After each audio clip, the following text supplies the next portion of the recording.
Buat apa kita hanya memberi makan orang yang lapar kalau nanti dia mati masuk neraka. Injil diberitakan, di mana ada GMS di situ. Enggak hanya kepada satu golongan, bukan hanya juga pada golongan usia tertentu. Orang tua, anak muda, anak kecil rata, kayak ibadah hari ini, kemarin di tempat baru, mungkin yang streaming nggak bisa bedakan kayak rooftop, memang persis sih. Ya, tapi tempatnya tidak sebesar rooftop, tapi juga ribuan di sini, bisa 3.300 orang sekali ibadah. Kalau Anda datang ke Surabaya, Surabaya Timur, mampir, kita ini one church in many locations, GMS di mana-mana adalah sama, tapi lokasinya aja berbeda. Tadi kita ibadah, kemarin itu sudah voltage dulu anak-anak pra remaja. Eagle Kids setelah itu AOG-nya. Dan setiap kali pelayanan dijalankan tidak hanya satu usia, lalu habis itu sampai yang kemanusiaan lewat MSP, GMS Peduli. Kita bergerak, berapa hari lagi saya di Balai Kota bersama dengan Wali Kota Madia, nanti akan bakti sosial di sana. Kita akan lakukan semua macam, makanya itu kita rajin terus mendirikan gereja. Kalau gereja itu tepat penanganannya, kalau gereja itu betul manajemennya dan spiritnya benar, bersyukur ya, semua pelayanan Yesus Kristus dilaksanakan dengan sebaik-baiknya. Jiwa-jiwa diubahkan. Saya juga dengan bangga dan sukacita, saya ingin mengumumkan bulan lalu, bulan November, 6 gereja lokal sudah disahkan. Yang pertama, ya kasih tepuk tangan untuk Tuhan dulu. Dari USA dan Kanada, ROSC Philadelphia. Di Philadelphia itu banyak orang yang pakai drug. Waduh parah, itu bukan cuma epidemik, udah jadi pandemi narkoba. Kehadiran kita di sana, semoga kita doa ya, supaya jadi berkat besar, banyak orang berdosa diselamatkan. Lalu di Sumatera ada GMS, di Bali Nusra dulu ada Waingapu. Lalu di Sumatera ada GMS Padang, sudah ada menjadi gereja lokal di sana, semoga Padang terang benderang di sana ya. Sulam Papua, Biak dan Manokwari, ada gereja lokal yang sah, artinya gereja lokal bedanya dengan satelit apa, lokal itu berarti sah, hamba Tuhan, gembala sidangnya sudah ada lengkap semua elemennya. Lalu habis itu terakhir yang di Kalimantan, Samarinda sudah ada 2 gereja kita di sana, pemerintahan sama, tapi yang ini ada di Samarinda seberang, sudah menjadi gereja lokal dengan jumlah yang banyak orangnya, dan sudah siap untuk menjadi ribuan, bahkan puluhan ribu orang untuk kemuliaan Tuhan. Kasih tepuk tangan untuk Tuhan Yesus. Hari ini benar-benar saya harap Ching Tian Pu Hei Chiak, sekalipun ini sudah kebaktian nomor 3, saya memberikan seminar keluarga seharian. Topik-topik khotbah sebagai berikut Tuhan taruh di hati saya. Anda ketinggalan 1, sungguhan disayangkan, tolong dikejar ketinggalan. Karena nanti ini investasi ini kalau kita missing, untuk kita ngalami kuasa firman ini, pasti lebih deh dari 1 jam untuk nanti ditebus kemudian hari. Karena pasti ada pengalaman-pengalaman hidup yang tiada duanya karena Anda mengerti. Baktian 1 tadi saya bahas tentang warisan termulia dalam keluarga, bibit bobot bebet itu ada. Dan gimana kita itu memperbaiki kromosom rohani kita yang diturunkan sebagai fitur-fitur terbaik untuk anak cucu kita. Ini bukan hanya untuk orang tua, untuk anak muda supaya ngerti di mana bisa putus kutuknya dalam diri mereka. Anda mesti dengar, kebaktian 2 tadi itu hikmat untuk bisnis keluarga. Saya menyampaikan suatu firman gini aja lah sederhananya. Kenapa jangan satu properti masukin semua nama anak bertiga? Kalau memang ada warisan harta ya. Mengapa begitu? Sebab Anda sedang setting untuk sengketa. Rame-rame. Anak 2 pun jangan. Anak 2 pun jangan. Harus jelas mana kiri, mana kanan. Siapa mimpin bukan berdasarkan tatanan kelahiran, tapi kompetensi, kemampuan. Itu saya jelaskan tadi sangat gamblang. Firman ini bukan hanya untuk businessman, tapi sebagai suatu culture atau kebudayaan ketransparanan di dalam family. Kita harus mengelola sesuatu yang bahaya. Ini membuat bunuh-bunuhan juga bisa. Ekspektasi. Ya, nah itu nanti saya dengarkan sendiri. Nah kebaktian sekarang aja langsung ini peran papa dalam keluarga ronde berikutnya peran mama. Terakhir baru lika-liku hormati orang tua. Buka Mazmur 128, saya tidak panjang lebar, straight to the point. Kita akan catat, nanti biasanya saya akan kasih catatan untuk Anda bawa pulang ke rumah. Anda bisa foto nanti setelah ini. Mazmur 128 dulu, berkat atas rumah tangga. Ayat 1 sampai 6 saya bacakan. Nyanyian ziarah, berbahagialah setiap orang yang takut akan Tuhan, yang hidup menurut jalan yang ditunjukkannya. Apabila engkau memakan hasil jerih payah tanganmu, berbahagialah engkau dan baiklah keadaanmu. Istrimu akan menjadi seperti pohon anggur yang subur di dalam rumahmu. Dan anak-anakmu seperti tunas pohon zaitun sekeliling mejamu. Sesungguhnya demikianlah akan diberkati orang laki-laki yang takut akan Tuhan. Kiranya Tuhan memberkati engkau dari Sion, supaya engkau melihat kebahagiaan Yerusalem seumur hidupmu, dan melihat anak-anak dari anak-anakmu, damai sejahtera atas Israel. Judulnya jangan lupa peran papa dalam keluarga, karena memang ayat pertama bicara tentang the man of the family. Apakah firman yang saya bagikan sekarang ini khusus untuk laki-laki? Enggak. Sama dengan ibadah keempat nanti, apakah firman itu khusus untuk perempuan? Salah. Laki-laki perempuan harus saling memahami, karena kita selalu akan bersebelahan atau berseberangan. Firman ini bukan hanya untuk orang menikah, tapi untuk semua pria juga, apalagi pria bujangan yang masih muda, atau bocil, bocah kecil, yang laki-laki. Perempuan harus tahu firman ini, sama. Pedang itu selalu bermata dua, Tuhan tidak pernah hanya bicara satu sisi, Tuhan akan melengkapi. Saya dorong Anda untuk memahami hati Roh Kudus dalam hal ini. Nyanyian ziarah, Roh Kudus berbicara, datang ibadah itu gak sia-sia. Kalau firman sungguhan yang diberitakan, kalau kita tidak makan barang palsu, tapi kita sungguh-sungguh mencerna ayat Alkitab demi ayat, ziarah kita tidak akan percuma atau sia-sia. Nyanyian ziarah, Roh Kudus impartasi hati.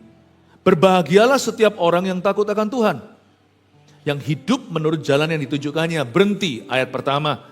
Berbahagialah setiap orang, kata setiap orang di sini itu bukan orang siapa saja. Blessed is the man. Ayat ini maskulin sebenarnya. Berbahagialah seorang pria, itu ayatnya.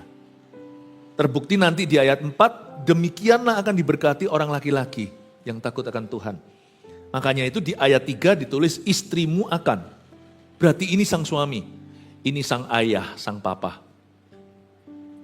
Berbahagialah setiap orang laki-laki yang takut akan Tuhan. Yang hidup menurut jalan yang ditunjukkannya. Seorang laki-laki tidak boleh biasa ditarik-tarik ke gereja. Seorang laki-laki yang harus menarik yang lainnya ke gereja. Gitu dulu ya. Seorang ayah tidak boleh didoakan supaya dia datang ke gereja dan pelayanan. Kecuali, disclaimer, kecuali sang ayah belum Kristen. Karena dia belum punya kebenaran. Tapi kalau kita sudah menyandang gelar Kristen, laki-laki yang maju ke depan, leads his family spiritually. Yang memimpin keluarganya secara rohani itu laki-laki. Tren ini harus di reverse atau diputar balik. Tren ini salah yang kita lihat di dunia. Mama rajin pelayanan, papa tidak mau ke gereja. Seorang anak rampaslah tanggung jawabnya untuk mendoakan engkau, hai ayah. Aku doa supaya papa bertobat. Rampas itu dari mulut mereka. Jangan beri mereka kesempatan untuk mendoakan itu. Karena sang ayah tidak perlu didoakan agar bertobat. Sang ayah yang menjaga anaknya dalam kekudusan. Tren ini salah di bumi. Ayo pak ke gereja, ayo pak ke gereja. Lain cerita, kalau papanya bukan anak Tuhan. Ya itu ada cerita lagi, kenapa mama dulu kok mau. Ada susahnya itu, tapi kalau sudah menikah ya terlanjur perceraian bukan jalan. Pasti ada konsekuensi yang ditanggung dan harus senantiasa mendoakan tanpa tahu kepastian. Kalau kita sudah melanggar firman Tuhan waktu pacaran, masuk dalam pernikahan, Udah tidak ada perjanjian. Jadi, bisa enggak. Ketidakpastian itu menyiksa. Tapi saya lihat Tuhan itu tetap ngalah. Berapa banyak sih di antara kita? Satu pasangan jomplang, yang satu Kristen, yang satu bukan, tapi akhirnya semua dalam Tuhan. Tapi bukan gitu pastor, saya dulu itu juga bukan Kristen, tapi saya dulu, oke bu, sorry kalau gitu ini tidak berlaku untukmu.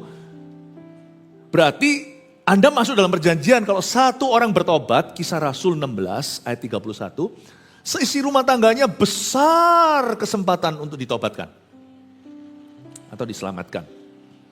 Bisa jadi salah satunya dulu. Oh iya, atau apalagi kalau sang ayah dulu yang terima Tuhan. Wah, lebih mudah lagi karena dia adalah kepala keluarga. Bak urapan itu sudah ada di kepala, nggak usah pindah alamat. Ini kayak nanti waktu mereka bertobat, itu rumah nggak usah ganti nama. Karena dari dulu papanya dulu yang kenal Yesus. Nah itu indah sudah, nggak ribet. Orang muda sekarang bahasanya nggak rempong. Nggak pakai repot. Seorang ayah, Kristen ya, didoakan, harus didoakan, jangankan ayah, pendeta pun butuh didoakan. Paulus pun berkata, berdoalah untuk aku, tapi bukan supaya aku bertobat. Supaya aku ke gereja, supaya aku mau berdoa baca Alkitab, supaya aku jadi papa yang genah atau papa yang benar. Bukan, Paulus berkata doakan saya, supaya ketika aku membuka mulutku, dinyatakan rahasia sorga. Supaya aku memberitakannya dengan keberanian sebagaimana seharusnya. Levelnya sudah level beda, bukan level UMR doa, tapi levelnya sudah level advance. Seorang ayah tidak boleh mengharapkan keluarganya itu tarik dia ke gereja. Gerbong gak jadi gerbong, jadi apa? Garam harus mengasinkan, kalau nanti garam itu gak asin, bisa gak kasih saya garam yang mengasinkan garam? Kan lucu, itu namanya belat-belit, itu namanya repot, itu namanya rempong. Garam ya garam.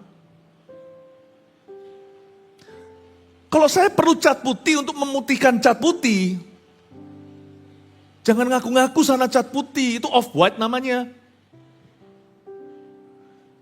Ayah itu imam. Saya buat satu goal ketika saya bujangan. Istriku nanti belum kenal sama Airin Safira. Tidak perlu mendoakan saya supaya saya ikut Tuhan. Karena saya sudah ketemu Tuhan. Saya buat target dalam hidup saya sebelum saya punya anak. Anakku tidak perlu mendoakan papanya bertobat. Bukan berarti saya tidak berdosa. Bukan berarti saya nggak pernah berbuat salah. Bukan. Kalaupun ada itu insidentil. Itu bukan menjadi disiplin normalnya dia. Semoga dia akan mendisiplin dirinya. Supaya dia bisa ikut Tuhan tanpa hambatan. Jangan sampai sang ayah adalah rintangan. Dengan teladan sang papa dan mama sekalian aja anak masih ngalami pencobaan kok. Apalagi kalau ayahnya pencobaannya. Makanya itu ada ayatnya di Efesus. Hai ayah. Hai papa, janganlah engkau membangkitkan amarah dalam hati anakmu. Jangan jadi durinya. Mereka sudah punya duri dalam dagingnya. Jadilah kau kasih karunianya. Itu pun masih ada peperangan rohaninya. Bagian dari solusi di hidup anakmu bukan bagian problema. Saya ngomong gini tuh kayaknya, wah tinggi sekali ya standarnya. Sebenarnya nggak langsung kok kita itu di situ. Tapi selangkah demi selangkah itu pengaruh. Karena itu gak pernah telat, gak pernah terlambat. Seorang ayah itu mulai bangun imamat. Tapi Pastor Philip, saya gak bisa khotbah. Gak ada yang suruh bisa khotbah. Saya gak pinter ngomong. Gak ada yang suruh pinter ngomong. Saya gak pandai doa. By the way, what is pandai doa? Pernahkah Anda mendengar orang doanya itu sangat fasih lidah, panjang lebar gak dijawab Tuhan? Ada orang yang doanya gak salah orang sembuh. Bukan karena doanya bagus, tapi posisinya betul. Anda berada di posisi itu. Ya. Saya mendingan pergi ke dokter yang pas-pasan, daripada orang-orang yang ngaku-ngaku dokter tapi tidak punya izin praktek dan tidak punya ilmu pengetahuan. Dokter liar. Saya mendingan pergi ke dokter pas-pasan. Ada ayah yang merasa dirinya secara rohani pas-pasan. Tetap Anda punya lisensi dari Tuhan. Saya yakin Tuhan itu punya kasih karunia tertentu buat orang-orang yang mau memainkan perannya sungguhan dalam Tuhan. Saya ingin Anda mengerti kata berbahagialah setiap orang yang takut akan Tuhan ini setiap laki-laki. Yang hidup menurut jalan yang ditunjukkannya itu berarti hubungan Papa dengan Yesus Kristus itu utama dalam sebuah keluarga. Sadarkah Anda? Ketika setiap pria, mulai dengan yang belum pacaran atau sudah, bahkan yang sudah menikah dan menikah lama, ketahuilah bahwa panggilan Tuhan, wahid number one dalam kehidupan seorang laki-laki, adalah dia membangun hubungan yang sehat dengan Yesus Kristus. Karena itu fondasi ke-1 kalau Anda jadi kepala keluarga. Bukan skillnya, bukan talenta, bukan karunianya. Hubungannya, relationship. Kalau kita sudah punya hubungannya, mudah ditambah. Hubungan sama Tuhan itu kayak infusnya sudah ditancap. Nanti mau masukin vitamin, mau masukin obat, itu loh yang cair-cair kita tidak bisa bedakan kayaknya hanya air putih. Tapi itu semuanya ada zatnya, itu semuanya sudah ada gizinya. Sekali sudah ditancap, nggak perlu tancap-tancap ulang. Kalau kita sudah punya hubungan, gampang ditambahkan. Diganti pun mudah. Hubungan kita dengan Allah, hubungan sang laki-laki dengan Yesus Kristus, itu infusnya keluarga. Dari sana ditambahkan. Karena itu saya punya goal dari sejak saya bujangan. My relationship with God, hubunganku dengan Tuhan itu talenta number one. Talenta ada 1, 2, 5. Talenta yang pertama ini tidak akan kusembunyikan di bawah tanah. Karena aku minder, aku merasa tidak bisa, atau aku malas ke gereja. No, aku harus pupuk. Dari sejak saya bertobat, umur 18 tahun, saya menikah masih 25. Ngomong sama anak muda dulu. Dan sekarang pun komitmen itu tidak pernah bergeser, tidak pernah berubah. Setelah sekian lama menikah atau semakin tua, saya tetap kembali benteng-bentengan ke level number one. Tetap kembali ke talenta nomor 1. Hubunganku dengan Yesus adalah aset nomor 1 dalam hidupku. Dan itu menjadi inventaris asetnya keluarga saya. Dan tidak perlu kita spektakuler, jangan compare. Anda dan saya kita tidak perlu saling membandingkan. Kalau dalam gereja karunia kita pasti ada yang lebih dan kurang. Tapi dalam keluarga kita semua sama. Kenapa Tuhan taruh saya sebagai kepala keluarga atas keluarga saya? Karena saya cocok.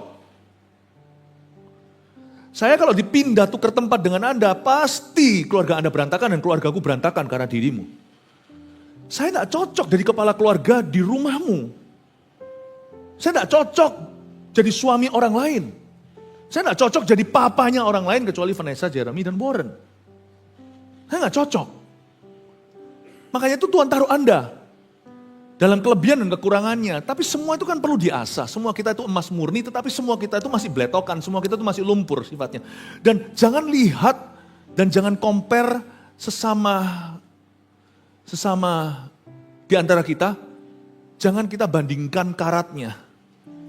Semua kita itu semakin dimurnikan kalau kita mau belajar. Kalau kita mau maju, kalau kita mau tanggung jawab. Itulah sebabnya seorang wanita jangan terburu-buru lihat laki-laki lalu segera pacaran kalau yang masih muda. Anda tidak perlu tunggu sampai nanti dia orang itu mapan gimana, tapi Anda mulai bisa melihat tanggung jawabnya. Berteman dulu tidak pernah salah. Hai perempuan, jangan kesusu, jangan terburu-buru. Karena Anda tidak menikahi seorang laki-laki saja, tapi Anda menikahi seseorang yang jadi kepala keluarga. Tapi ya nggak usah mulu-mulu harus begini semua. Nggak perlu. Pasti ada perbedaannya. Pria yang sungguh-sungguh dengan yang tidak. Gak tentu kita harus cari orang yang super mapan. Tapi cari orang yang sudah berjalan dengan Tuhan. Dalam tanggung jawab, dalam duty. Cari itu. Kalau mau cari yang mapan, itu gak fair lah. Itu namanya perempuan hanya mau numpang. Jangan punya sifat aji mumpung. Sama dengan laki-laki, tunggu saya mapan dulu, saya mau cari istri. Ya memang gak perlu mulai dari nol dulu. Aku masih SMP 1 sudah mau pacaran. Aduh, kamu bisa apa nak? Memimpin dirimu sendiri bangun tidur aja masih harus mbak. Misalnya. Tapi gak perlu sampai kita itu jadi sukses sekali, punya bisnis, punya rumah sendiri, punya mobil sendiri, punya segalanya. Nanti yang jadi istrimu itu trofi atau istri piala. Tuhan mau memberimu istri masa muda, bukan istri muda. Istri masa muda, kitab Maleakhi, itu istri yang membangun bersama di kilometer tengah ke atas. Kan kita gak ketemu istri kita waktu kita dari SD. Sekalipun ketemu kan dulu gak saling cinta. Ada beberapa orang yang jadian itu teman SD-nya. Ada loh cerita gini di dunia, sungguhan masa kecil. Tapi waktu kecil kan gak tahu akan jadi suami istri. Boleh dikatakan cinta itu bersemi di tengah-tengah, kilometer berapa. Memang Tuhan mau kita setengah jadi baru. Tapi ada orang sih maunya jadi dulu. Trofi itu namanya, itu piala. Istri kayak gitu gak banyak cerita. Nanti lihat semakin lama Anda menikah. Boleh ya papa mama di sini saya bantu Anda ngomong sama anak muda kalau ada di sini. Tapi demikian pula orang-orang tua di sini bisa mengambil makna dari ini. Jangan tinggalkan istri masa mudamu untuk istri muda. Nggak fair lah. Dia yang bayar harga lahirkan berapa anak. Body jangan dibandingkan. Tapi lebih banyak cerita, semakin lama kita menikah dengan pasangan kita, pernikahan bahagia, itu tidak lagi berdasar cuman physical attraction, itu juga harus dijaga. Pastikan kita juga menjaga diri kita itu untuk pasangan kita.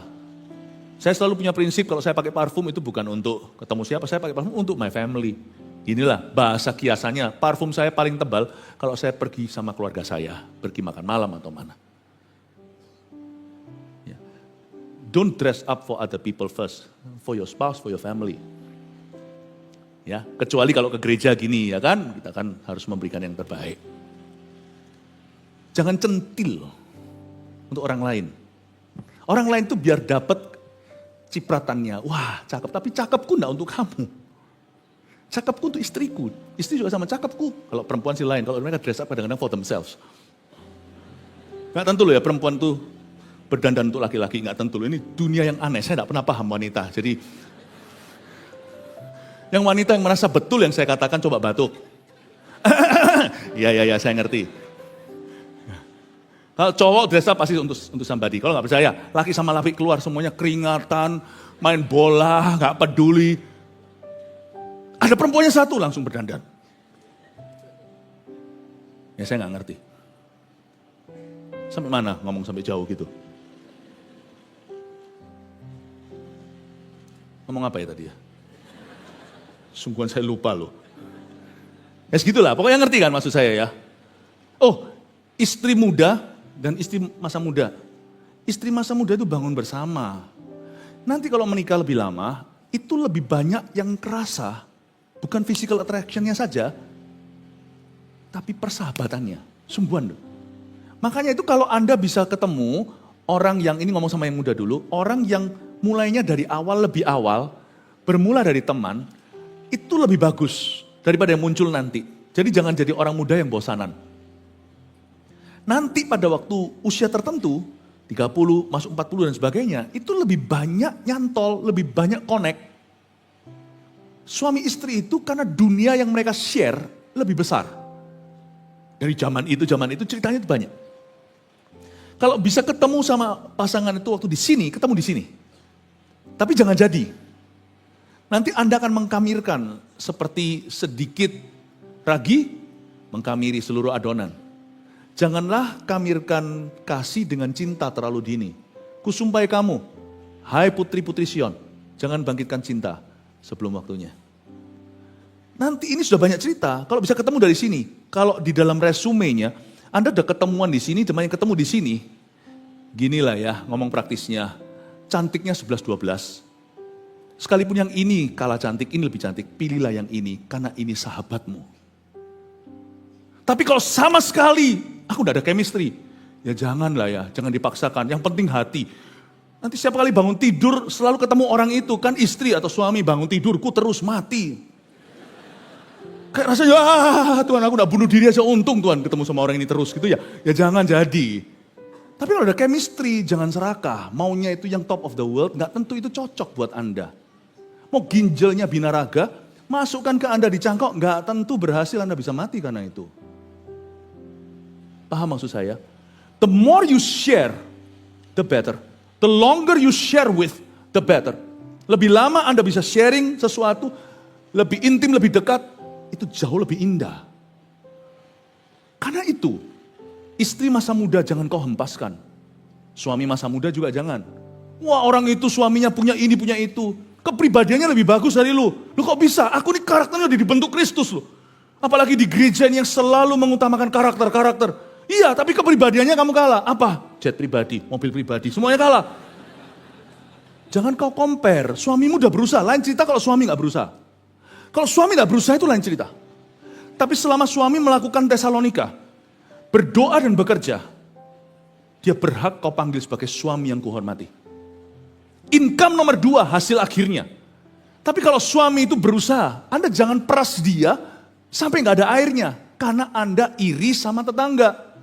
Waktu Anda cek toko sebelah, waktu ada cek tetangga, cek suaminya kok lebih gimana. Anda peras suami Anda dan kritisi terus. Gini loh, kalau begitu cara Anda bernubuat, ya Anda tidak dapat. Makanya suaminya tidak dapat berkat. Terus dikutuki. Perempuan itu semakin cantik kalau setelah menikah, kalau dia bahagia pernikahannya. Nggak peduli kalau dia dulu bunga sekolah. Sungguhan. Dia mungkin bunga mawar dulu, tapi setelah menikah dengan you jadi bunga Kamboja.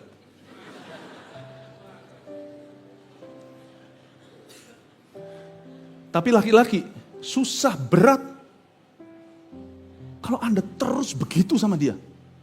Sorry ya, susah dan berat kalau terus lewat mulutmu dia disunat. Maaf. Habislah. Bagaimana dia bisa bangkit? Digituin terus, karena nabiah di rumahnya itu bernubuat melawannya. Kamu tidak becus, kamu tidak bisa, kamu malas, kamu nyaman saja, kamu tidak mampu, kamu itu. Aduh, kalau dikeluarin ya, kadang-kadang wanita juga bisa jahat loh. Buktinya Hawa itu yang menyeret Adam masuk dalam dosa. Hati-hati ya Hawa. Jangan sampai suamimu kalah Hawa. Wah, ada yang seneng di sini. Saya tidak mau ngomong yang mana ya. Jangan di syuting itu pasti ada isu. Haleluya, itu tangan Tuhan Yesus, come on. Am I speaking the truth or not? Saya bicara kebenaran atau enggak? Nilai sendiri, apakah yang saya katakan benar atau tidak. Oh, bagaimana bisa? Istri itu nabiya, makanya tunggu nanti tanggal mainnya, nanti kebaktian sebelumnya, setelah ini. Giliran, sekarang saya sikat yang laki. Don't worry, man, we're best friends. Wait for the next round, baby. Peran mama dalam keluarga. Tapi paham ini dulu, kembali lagi ke level 1, ke ayat 1. Hubunganmu dengan Kristus itu segalanya. Jangan compare-compare ya. Saya dan Anda, kita beda. Yang perempuan juga jangan suka membandingkan, oh aku istrinya orang itu bisa gini, suaminya bisa begitu. Different konteks hidup kita. Semuanya itu different. Mari kita melihat gold mine atau tambang emas yang ada di dekat kita yang mungkin sekarang masih lumpur nampaknya. Baik itu pasangan Anda, nubuatkan untuk jadi. Nubuatin. Belajar untuk bisa bernubuat. Yang bernubuat gini disarankan. Ini nubuatan yang sehat, keluar dari hubungan yang sehat pula dengan Yesus Kristus. Dan ini pesan pengembalaan. Anda boleh menubuatkan yang baik tentang suami Anda. Amin Bapak Ibu Saudara. Suami akan semakin diberkati kalau istrinya itu percaya, tunduk, mengasihi, mendoakan, dan juga menubuatkan terus. Ya, coba jangan salah gunakan nubuatan ya. Aku sudah nubuatin Papa kaya raya tahun 2025, awas lu ya. Itu bukan nubuatin, itu mendakwa. Nubuat itu nubuat itu harus dengan kasih kan, bukan hanya dengan iman. Kasih yang terbesar kan. Papa berhasil enggak berhasil, Mama sudah pernah di pelaminan. Berkata suka duka kaya miskin. Aku dukung Mbah, enggak usah terburu-buru. Kita miskin bersama, kaya bersama. Ayo Pak, Papa pasti bisa, apa yang Mama bisa bantu. Kalau kita, istri, bisa begitu, kasih Yesus bertahta di rumah itu. Enggak pakai lama lah, sebentar aja Tuhan putar balikkan, itu karirnya itu pasti berubah. Amin Bapak Ibu Saudara. Oh kasih tepuk tangan tuh Tuhan, come on. Udah ngerti ya ayat 1 ya, berbahagialah orang laki yang takut akan Tuhan yang hidup menurut jalan yang ditujukannya. Ayat 2, apabila engkau memakan hasil jerih payah tanganmu, berbahagialah engkau dan baiklah keadaanmu. Ini mulai bicara tentang mengecap berkat, katakan mengecap berkat. Kecaplah dan lihatlah Betapa baiknya Tuhan itu, mengecap berkat, menikmati berkat. Boleh nggak? Boleh. Monggo silakan, wong sah. Bagaimana kita bisa memakan hasil jerih payah tangan kita? Waktu kita lakukan itu, kita disebut berbahagia. Tapi saya ingin Anda perhatikan, saya mau bicara di ayat 2 tentang income. Ada keluarga yang single income, ada yang double income. Ada yang single income karena cukup, ada yang double income karena tidak cukup, harus saling membantu, papa mama sama-sama. Yang disebut satu tubuh atau satu. Ya. Ada yang double income by choice, ada yang double income no choice karena memang tidak cukup setiap bulan. Tapi ada yang double income by choice, artinya memang suka kerja. Dua-dua memang manusia karir. Padahal mereka cukup-cukup dan bahkan berada. Nggak masalah. Cuman prinsip tatanannya jangan diubah-ubah. Roh Kudus tidak pernah mengajarkan ketidaktertiban. Karena itu kita harus mengerti di dalam tatanan Tuhan, siapa adalah apa, siapa bukan apa, dan jikalau terjadi apa-apa, bagaimana kita memikirkannya. Apabila engkau memakan hasil jerih payah tanganmu. Kapan kita bisa memakan hasil jerih payah tangan kita? Dari double income atau single income? Doesn't matter. Tapi Alkitab mengatakan berkat itu datang dari kepala keluarga, sumbernya Yesus, tapi melalui kepala keluarga yang takut akan Tuhan dulu. Jadi bisa jadi papa memang bawa pulang roti atau bahasa Inggrisnya breadwinner. Papa yang make money itu bisa jadi. Ada yang dari salary kalau kerja sama orang atau dari dividen, keuntungan bisnis misalnya. Papa yang bawa pulang, nggak masalah, puji Tuhan, itu semua bisa diterima. Tapi ada kalanya laki-laki punya income lebih sedikit dari yang perempuan. Pria harus rasa aman. Anda harus tahu ayat 1. Karena ini sangat sensitif bagi laki-laki. Karena laki-laki, kalau yang sejati ya, yang nggak nganggur sampai umur 30 tetap di umur 40 di rumah mamanya, nggak mau berbuat apa-apa. Sorry kalau ada semua kesamaan, saya tidak ada kesengajaan. Ya, itu sudah di luar ranah saya bicara. Tapi hari ini saya mau tekankan kalau seorang laki-laki berusaha untuk jadi breadwinner tapi dia nggak sanggup. Lalu tiba-tiba sang wanita diberkati, you harus aman. Jangan aniaya istrimu, dia nggak salah. Selama dia nggak menghinamu karena itu. Kadang-kadang istri itu bawa berkat pun harus diam-diam takut gengsi prianya terlukai. Kayak jangan gitu, orang perang menang perang. Belajar bersyukur dong untuk berkat orang. Kita aja sesama pelayan Tuhan, lihat orang lain dipakai aja kita happy. Gak usah rasa kayak berdosa apa gitu. Karena pemakaian Allah dan karena berkat-berkatnya. Rasa aman. Jadi di sini kita harus saling mawas diri. Yang laki-laki belajar untuk memuji tanpa perasaan terganggu. Bukti bahwa seorang itu dewasa adalah dia secure. Kalau ada orang di bawah saya, pelayanan saya dipakai Tuhan. Tapi saya nggak rasa tersaingi kok. Saya nggak ngerasa tersaingi. Misalnya regional mana dalam gereja kita, wah lebih besar dari Surabaya. Wah senang lah. Ya kan hubungan misalnya ayah dan anak. Anaknya kalau berhasil, bukannya itu keberhasilan papanya. Istri kalau berhasil, itu keberhasilan suaminya. Kecuali kalau sang suami memang gak berusaha, malas-malasan. Akhirnya sang istri menjadi imat katrolan atau terpaksa kalau enggak makan. Nah yang kayak gitu lain cerita. Jangan ngomong tentang mensyukuri berkat istrimu. Tobat dulu Pak, tobat dulu. Jangan nge-game terus di rumah. Keluar kerja, gak ada kerjaan loh. Ada, gak ada kerjaan sesuai ekspektasimu. Nguli pun jadi. Asal jangan tangan hampa. Kalau misalnya income istri lebih besar dari income suami, kalau sang suami sudah kasih 100% tapi kembali nanti income-nya cuma 20%, sang istri 100% pulang kembali membawa 100%, jangan kau menunduk kepala dan aniaya istrimu.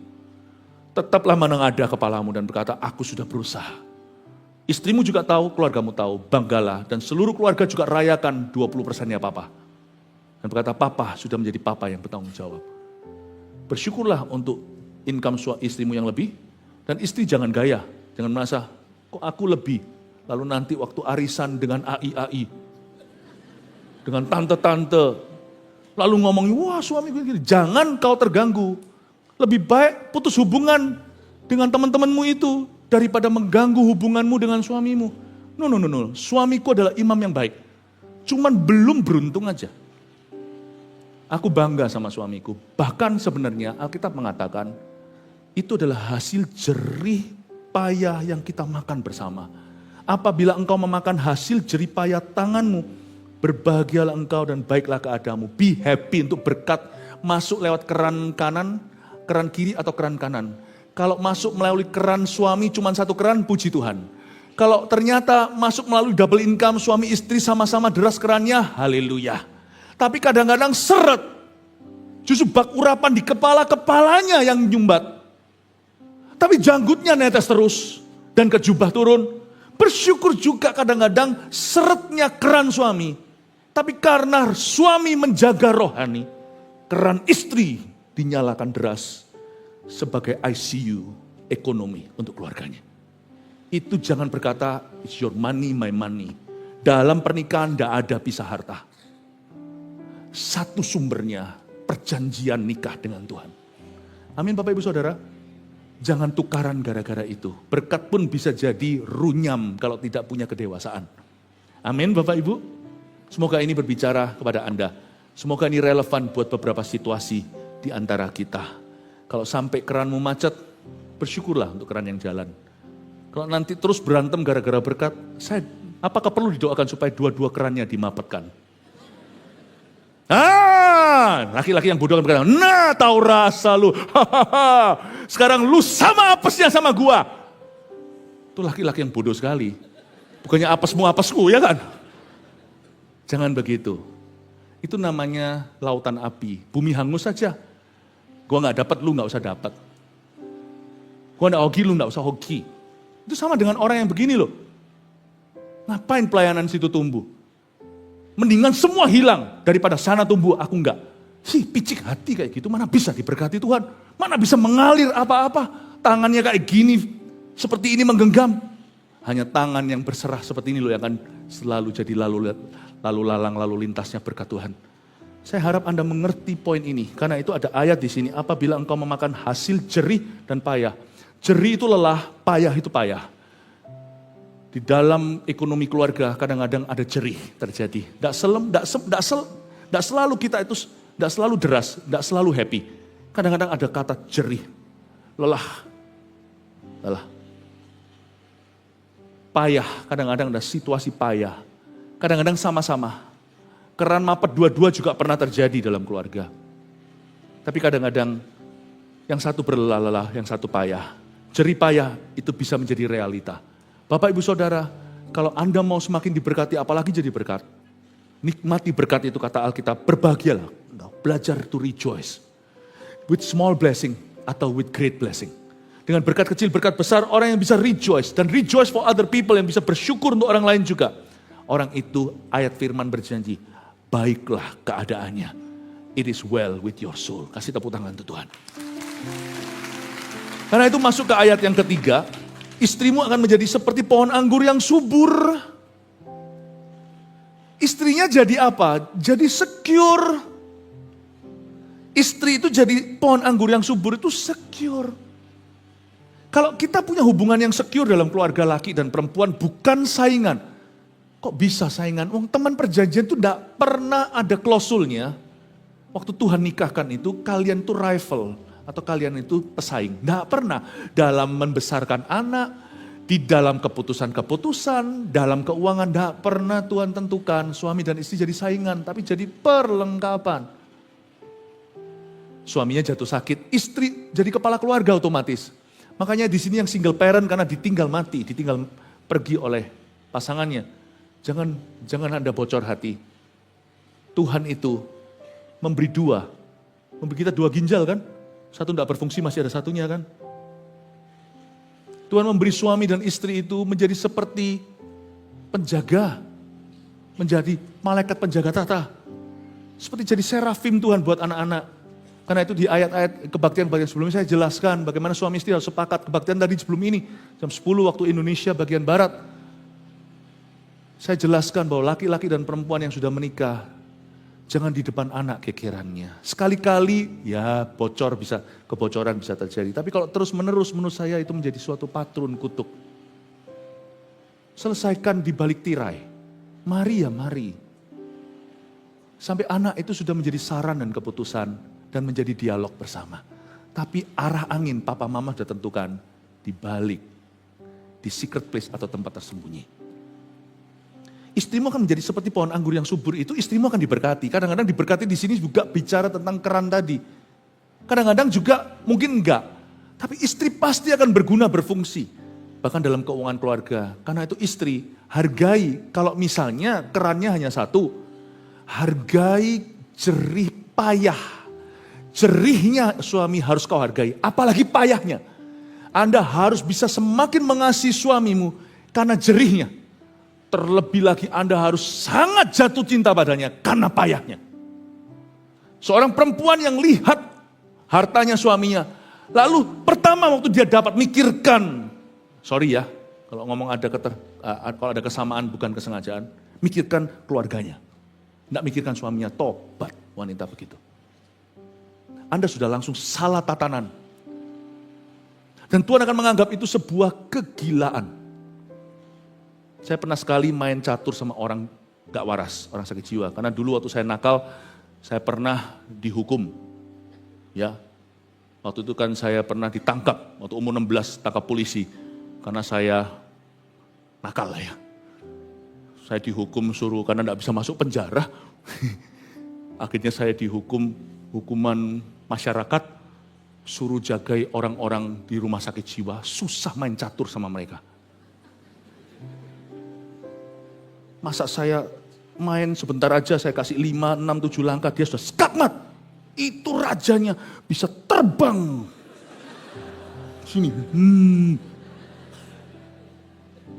Waktu Anda dapat uang suami, uangnya terbang ke sana, Tuhan juga melihat itu sebagai sesuatu ketidakwarasan. God will not bless you. God will bless your husband, but not you. Hal pertama yang harus kau cintai, ketika melihat jerih, kalau kerannya satu, melihat itu masuk di bendaharamu, kau harus perhitungan jerih dan payahnya suamimu. Dan berbahagialah keadaan. Berbahagialah, maksudnya rejoice with him, dengan dia, barulah baik keadaanmu. Segala sesuatu pemberian adalah setelah itu waktu Anda berdua dialog.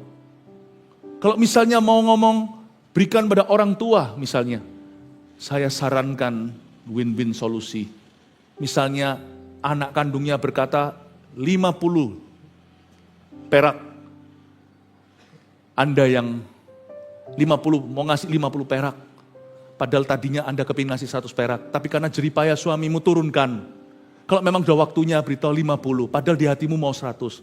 Suaminya, karena cinta istrinya, bukan karena cinta keluarganya. Mencintai istri itu berarti mengasihi yang dia kasihi. Waktu dia sebut angka 50, saya sarankan Anda naikkan ke 100. 100 aja. Aku tahu kamu seret, 100 aja. Ya sudah, akhirnya sama-sama agree 75. Paham maksud saya? Yang kepingin ngasih 100, jangan buka mulut 100. Kira-kiralah dengan jeripayahnya. Buka mulut 50. Yang buka telinga, dengar 50, angkat 100. Tapi jangan habis itu aji membaik 100 kalau gitu.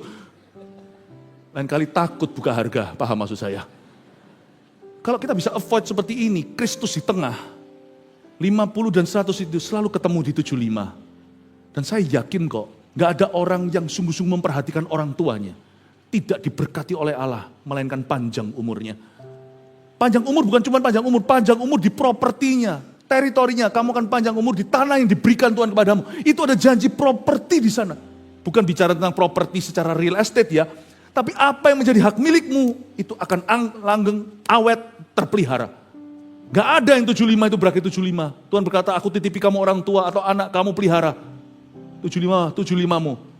Aku bisa kalikan ganda. Supaya lain kali kamu tidak jemu-jemu menjadi kasih, menjadi pemberi bagi sesamamu. Bapak ibu saudara, kalau kita bisa melihat ini, istrimu akan menjadi seperti pohon anggur yang subur. Kita tahu bahwa istri yang secure menjaga perasaan hati suaminya. Dan kalau suaminya terganggu secara ekonomi, istri yang secure membantu itu karena rela hati. Dia menawarkan diri, hey honey, aku bantu kamu. Itu yang disebut jadi kebun anggur. Waktu dia bantu bisa jadi lebih bagus loh dari Anda. Tadi saya puji kalau wanita itu bekerja. Wanita sama pria itu bedanya cuma satu. Laki-laki memang punya crown, seperti ada mahkota enggak kelihatan. Tapi perempuan itu kalau kerja lebih bisa team building. Mau tahu kenapa? Karena mereka enggak pakai ego-egoannya seperti pria. Gengsinya perempuan itu lain. Wanita sama perempuan sama jenisnya waktu mereka masih muda, masih sekolah gitu, ke WC aja bareng-bareng. Kompak gitu loh, gak ada yang tangan lagi. Laki sama laki, mau WC, pergi sendiri ngapain ngajak-ngajak. Gengsi, alpha male, lion, satu kandang cuma satu. Perempuan itu, kalau secure, dia itu bisa menjadi penolong yang sepadan sungguhan. Kalau Anda mencintai istrimu akan sukarela dan berkata, yang aku bantu. Dan kalau dia kerja bisa bagus. Tapi dia bantu bukan karena harus. Dia bantu karena cinta. Tapi kalau istri dicintai gak kunjung membantu, Anda salah pergaulan. Karena matanya hanya tertuju kepada hal-hal yang fana. Mata harus tertuju ke suamimu. Di samping ke Tuhanmu. Setelah ke Tuhanmu dulu. Makanya nanti di kebaktian sebelumnya lah saya gak kasih bocoran, saya harus tahan-tahan. Di ibadah berikutnya saya akan jelaskan bahwa pelayanan wahid seorang wanita yang menikah, itu apa? Anda kaget, bukan pekerjaannya, bukan talenta, bukan ministrinya. Nanti Anda akan dengarkan sendiri, tapi saya gak beritahu sekarang. Itu porsi nanti. Anda belajar sesuatu? Anak-anakmu seperti tunas pohon zaitun, ayat 3b, sekeliling mejamu. Pahami Bapak Ibu Saudara, perkembangan anak itu disebut seperti tunas pohon zaitun. Tunas itu masih berbunga baru. Pohon zaitun adalah sebuah pepohonan yang kerap kali kita lihat di tanah perjanjian. Dan usianya panjang. Dan dia boleh dikatakan, pohon itu mulai jadi orang, pohon itu mulai dewasa. Itu bisa sampai di umur 30-an. Anak kita itu baru kelihatan jadi enggak itu nanti sacap 30. Dan dibutuhkan papa mama yang utuh untuk membesarkan dan figur ayah terutama. Karena ayah itu coach. Di gereja kita, di GMS, kan ada tatanan. Ada CGL leader, di atasnya supervisornya namanya coach, lalu di atasnya lagi TL atau team leaders. Tepat itu seperti keluarga sebenarnya. Coach itu seperti peran ayah dalam diri anak-anaknya yang masih muda. Bertunas seperti pohon zaitun. Kalau bertunas hanya berkembang seperti rumput, itu cepat. Tapi pohon zaitun tidak bisa diburu. Tidak bisa digesa.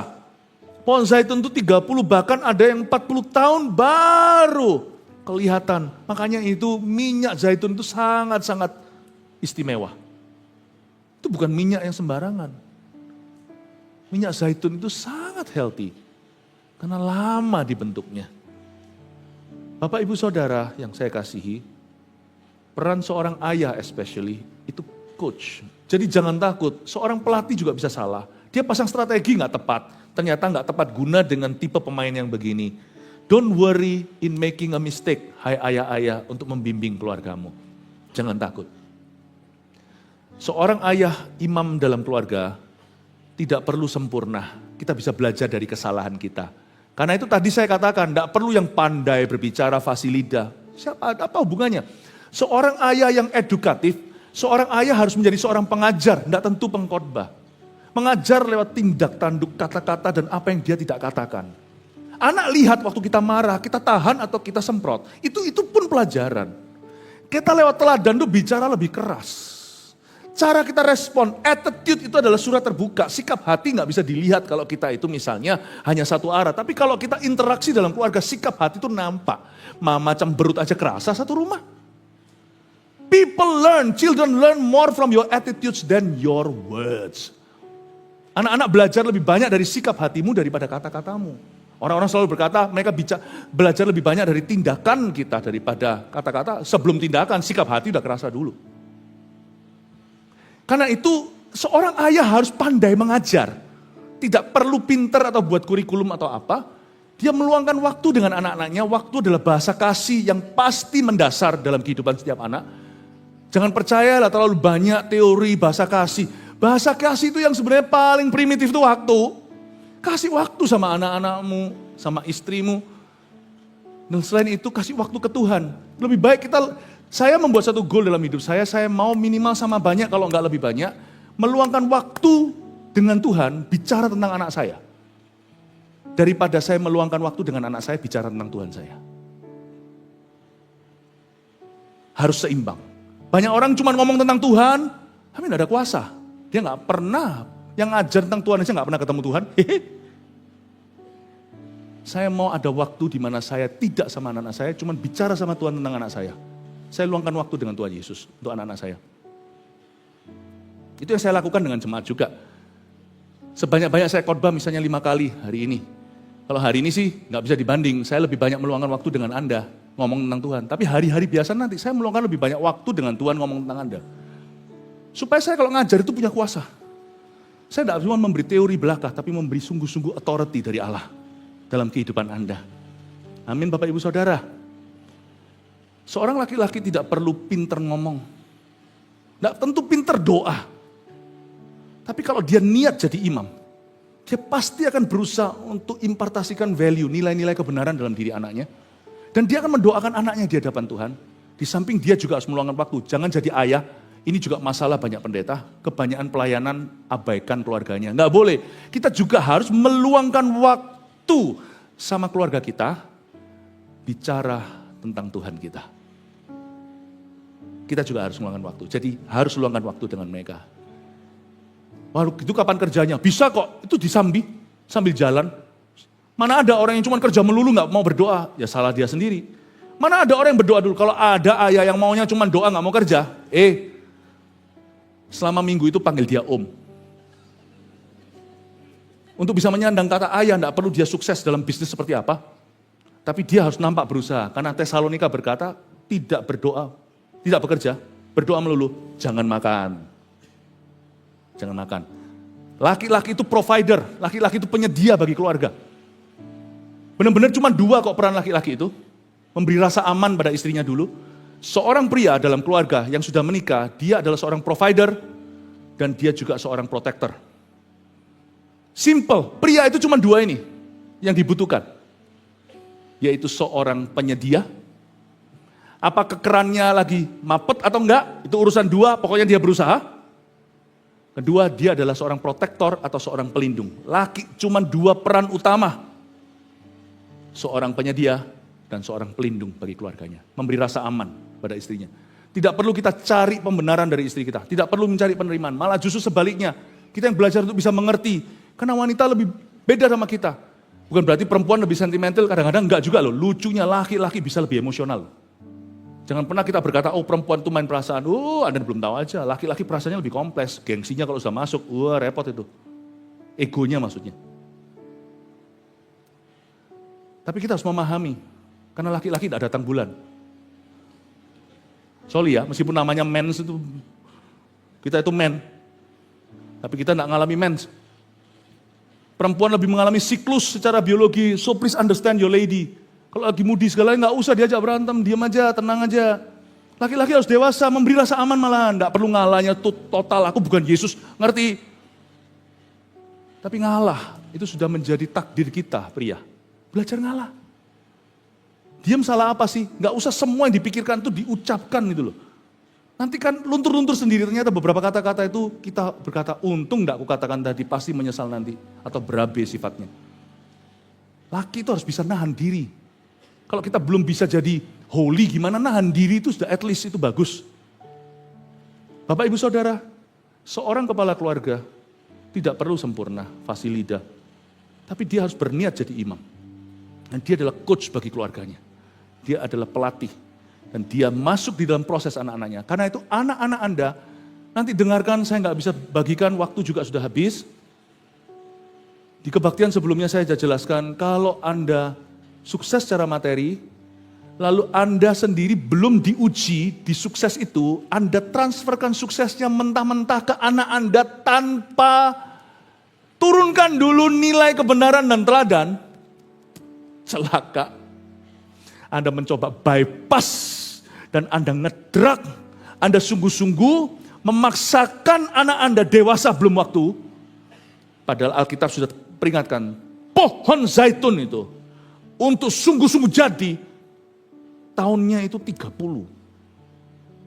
Intensif kita ini, makanya harus healthy papa mama.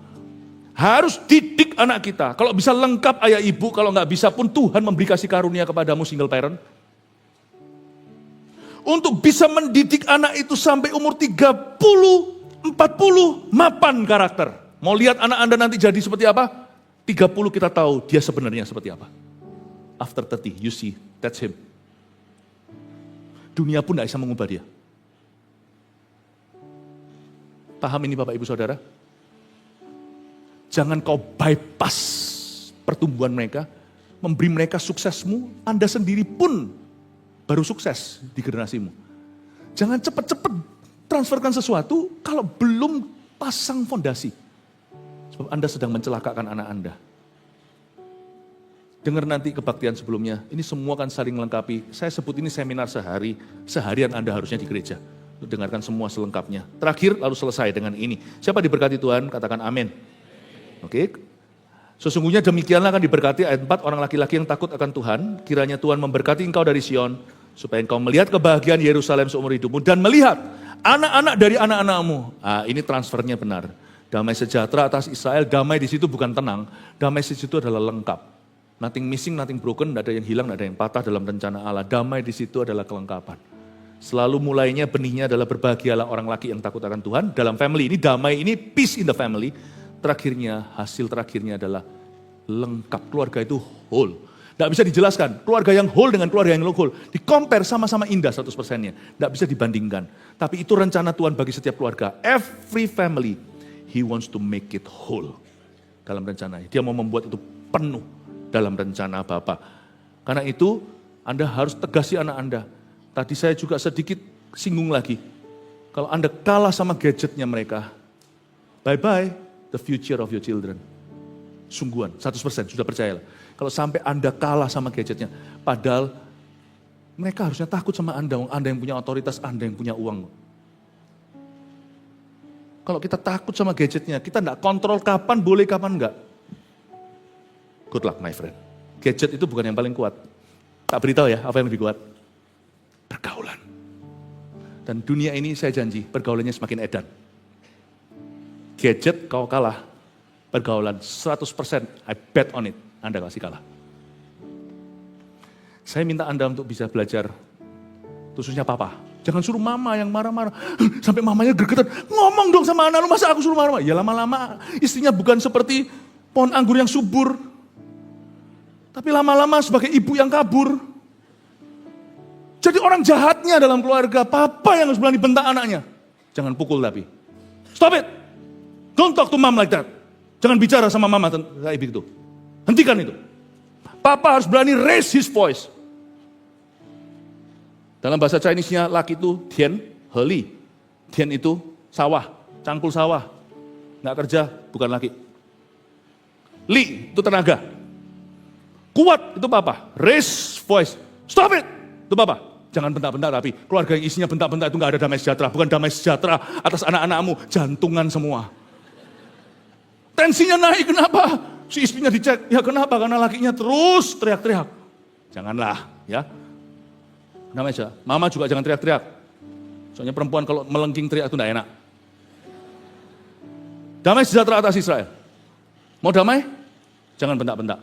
Tapi kita berani raise our voice. Stop it. Kita tidak perlu angkat suara kita tinggi-tinggi. Apalagi kalau kita tidak pintar nyanyi nanti fales malah malu. Maunya marah tapi malu. Kita dengan lihat aja, stop. Udah berhenti dia, stop. Nggak usah, stop, gini lah, itu nanti dia takut. Dia nggak ngerti malahan. Dipukul nggak tahu untuk apa. Stop. Taruh. Udah cukup. Papa itu nggak perlu tambah dosis. Papa itu sudah dosis. Otoritas namanya kepala keluarga. Amin Bapak Ibu Saudara. Semoga ini bisa Anda terapkan. Tapi jangan bentak-bentak ya. Rumah kita itu kalau bisa seperti Firdaus. Indah gitu ya. Kalau bisa ya, seperlunya. Oke? Oke, 3 poin sini Anda bawa pulang ke rumah. Sebagai rangkuman saja, peran Papa dalam keluarga, number 1, Papa adalah imam atau pemimpin rohani dalam keluarganya. Simpel ya. Tapi kalau ada pemimpin rohani yang palsu, yang maunya berdoa melulu, tolong bilang sama Papa yang seperti itu atau suaminya, stop doa ya. Kasih izin. Siapa yang ngasih izin? Gereja ngasih Anda izin, ngomong gitu. Keluar dan kerja. Kalau dia doa melulu, doa itu enggak boleh melanggar jam kerja. Makanya itu kami termasuk pendeta, saya doanya tuh pagi, sebelum ngantor. Kalau saya pagi sudah olahraga lebih pagi lagi, saya pagi lebih pagi lagi saya doa. Doa itu tidak boleh jadi saingan kerja. Doa itu menjadi motivasi kerja. Doa dan kerja itu namanya imamat. Kepala keluarga itu harus punya dua-dua. Kalau yang maunya cuma pemimpin rohani, cuma mau mimpin secara rohani, itu paling buat muak. Ngomongnya firman, tapi tidak tanggung jawab. Waduh yang kayak begitu, saya sarankan, berhenti doa deh. Keluar sana kerja, atau cari kerja. Nggak ada kerjaan, apa saja asal jangan yang ilegal. Kerjain apa? Nggak usah taruh gengsinya. Lebih baik kita hilang gengsi daripada hilang glory. Roma 3:23, kehilangan glory adalah jatuh dari standar Allah. Laki-laki itu laki-laki itu yang cocok tanam dengan tenaga bawa pulang ke rumah. Kalau bisa aku bawa 100%, 20% aku bawa pun. Mama ngomong sama istrinya, anak-anak, honey, kids, anak-anak, papa sudah berusaha, sorry ya. Peluk papamu, jangan bilang, papa cuma bisa bawa gitu, jangan jadi papanya rohani, anaknya rohana. Peluk dan berkata, thank you papa, suatu hari papa pasti berhasil. Paham Bapak Ibu? Itu keluarga yang bahagia itu kayak gitu, bukan materi dulu. Ya, satu tadi, Papa adalah imam atau pemimpin rohani dalam keluarga. 2, Papa adalah penyedia dan pelindung bagi keluarganya. Ingat ini laki-laki. Semua yang sudah menikah atau yang belum. Laki-laki itu cuma 2P. Protector, provider. Itu aja. 3, Papa adalah pembimbing dalam proses hidup anak-anaknya. Please, Anda harus ingat bahwa Anda adalah coach atau pelatih sejati. It's okay to make a mistake, gak apa-apa. Tapi asal Anda mencoba, berusaha. Bolak-balik saya membuat kesalahan. Sebagai pendeta saya pernah. Sebagai papa juga pertama kali, hanya 3 kali dalam hidup saya. Kalau salah saya ngomong sama anak saya, sorry ya papa tadi agak over. Gak apa-apa, hubungan saya dengan anak langgeng. Kenapa? Kalau saya sorry, saya bilang sorry. Kan anak saya hari ini punya manhood, image manhood yang laki ya. Sehat, dia tahu bahwa dia tidak harus sempurna. Hari ini pun kalau dia ngomong sorry, dia tahu dia diampuni. Bapak Ibu Saudara, jadilah keluarga yang seperti itu. Saya berdoa satu hal, gereja ini berdiri untuk satu. Anda tidak dipakai untuk gereja ini. Gereja ini dipakai Tuhan untuk Anda. So I hope, I believe, keluarga Anda di tahun 2025 satu persatu akan pulih, bahagia, dan diberkati oleh Tuhan. I love you, God bless you. Mari kita sambil berdiri. Sorry ya, overtime. Nah ini, saya minta maaf dulu. And there I find you in the mystery.